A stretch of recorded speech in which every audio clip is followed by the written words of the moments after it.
নমস্কাৰ। আজি দিহিং ঘৰতক সেৱা ভাগ কৰোঁ বুলি আহিলোঁ। বৰ ধুনীয়া পৰিৱেশ।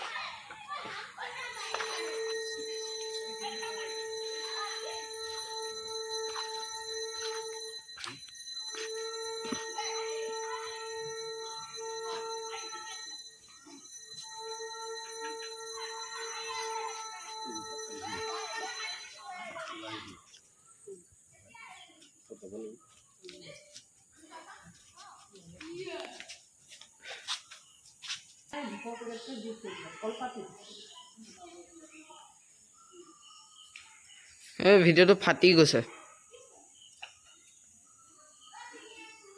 আন্ধাৰত জুম কৰিব পৰা নাই।